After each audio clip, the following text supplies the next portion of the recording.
Obiectivele de patrimoniu cultural din județul Tulcea sunt puse în valoare și aduse în fața publicului și datorită intervenției cu fonduri europene. Mecanismul ITI Delta Dunării s-a concentrat și în acest sector cu alocări de aproape 20 de milioane de euro, reușind astfel să aducă istoria, cultura și tradițiile cât mai aproape de comunitățile locale, dar și de turiști.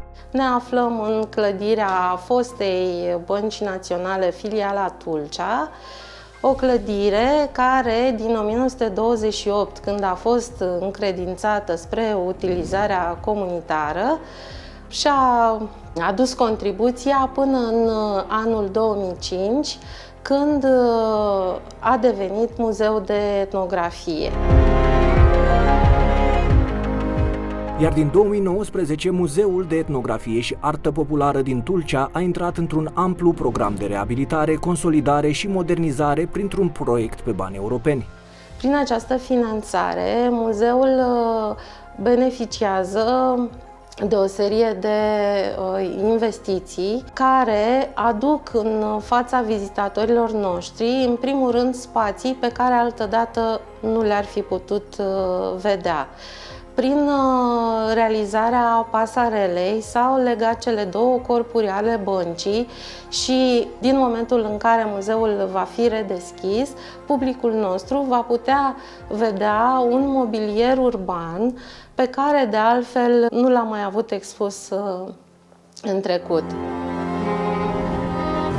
Printr-un proiect de aproape 5 milioane de euro s-au creat spații noi, s-au modernizat instalațiile interioare, s-au achiziționat echipamente pentru expunerea, dar și protecția patrimoniului cultural, mobil și imobil. Ne aflăm în spațiile expoziției permanente a acestui muzeu, care a beneficiat, bineînțeles, de finanțare prin intermediul ITI, mecanismul ITI, astfel încât expoziția noastră a fost completată cu noi spații. Ne-am propus să prezentăm în cadrul acestei expoziții câteva elemente privind multiculturalitatea din Dobrogea de Nord.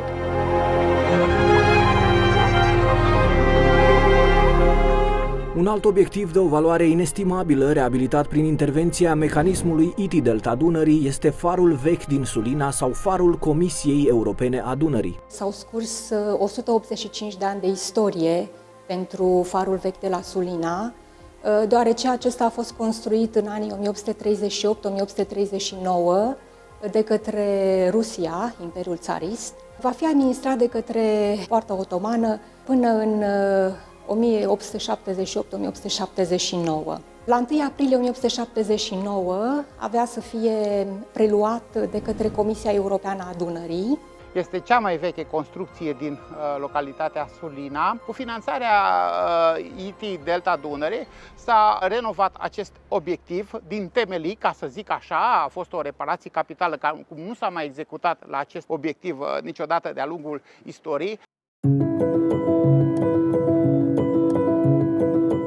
Valoarea totală a proiectului a fost de peste 10 milioane de lei, iar obiectivul general a fost constituit din conservarea, protejarea și valorificarea durabilă a patrimoniului cultural din județul Tulcea în vederea îmbunătățirii mediului urban. Rezultatele sunt de-a dreptul remarcabile. De la faptul că s-a refăcut toată împrejmuirea obiectivului, s-a refăcut tot acoperișul, s-a refăcut tot pavajul din curtea exterioară, la interior, la fel. Proiectul Promovarea valorilor culturale prin restaurarea și conservarea punctului muzeal Casa Panaghia Babadag a făcut din acest edificiu un punct turistic deosebit de important al zonei. Putem spune că și-au atins toate obiectivele. La mai puțin de un an de zile de la redeschiderea muzeului, au trecut pragul acestui edificiu mai bine de 7.000 de vizitatori.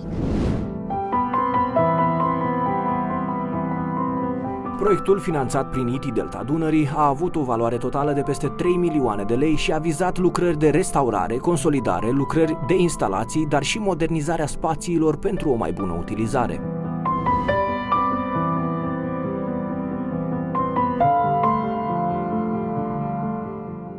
Proiect cofinanțat din Fondul European de Dezvoltare Regională prin Programul Operațional Asistență Tehnică 2014-2020.